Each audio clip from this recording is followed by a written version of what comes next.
బ్రహ్మం సరిగ్గా కూర్చో, సరిగ్గా కూర్చో.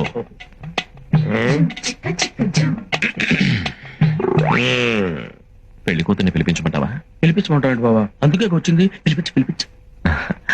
అమ్మాయిని ఒకసారి పిలిపించండి. కూర్చోండి, పిల్ల తండ్రి నేను ఉన్నానుగా, పిలుస్తాను. అమ్మా, రాజన్న వచ్చినాడు, పెళ్లి కొడుకు రాంబ్రహ్మ వచ్చినాడు, వాళ్ళ సైడ్ బంధువులు అందరూ వచ్చినారు. ఒక్కసారి వచ్చిపోమ్మా మెరుపుతీగా. బావా, పెళ్లి కూతురు నిన్ను చూసావా? నువ్వు చూడలేదా? లేదు, వచ్చి శర్మని గడిపోయినట్టుంది కానీ పిల్ల కనపడలా. మా వాడు అమ్మాయిని సరిగ్గా చూడలేదంట, మళ్ళీ ఒకసారి రమ్మంటారా? అట్టాగా.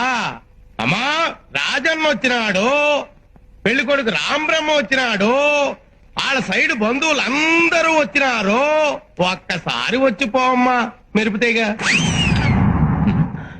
లేబా వెళ్ళిపోదాం. తప్పురా. తప్పేంటండి? ఇందాక నేను చీర కనపడింది, ఇప్పుడు అసలు ఏమీ కనపడలా. ఏమీ చూడకుండా పెళ్లి చేసుకుంటావా? పిల్లకి కొంచెం సిగ్గెక్కువ, తుర్రుమంటది, అందుకే మెరుపు తీగని పేరు పెట్టిన. మీరు ఏ పేరు పెట్టుకుంటే మాకెందుకండి?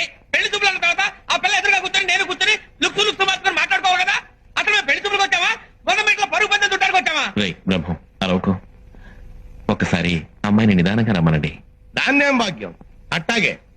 అమ్మా, మెరుపు తీగ, రాజన్న వచ్చినాడు, పెళ్లి కొడుకు రాంబ్రహ్మ వచ్చినాడు, వాళ్ళ సైడ్ బంధువులు రాంబ్రహ్మ వచ్చినాడు, పెళ్లి కొడుకు చచ్చినాడు, బంధువులంతా చచ్చినారు అని ఓ దీర్ఘాలు తీసి ప్రాణాలు తోడేస్తావు కదా. ఆ పెళ్లి కూతురి ఒకసారి చూపిస్తావు. అమ్మాయిని కాస్త కాఫీ తీసుకురమ్మని చెప్పండి.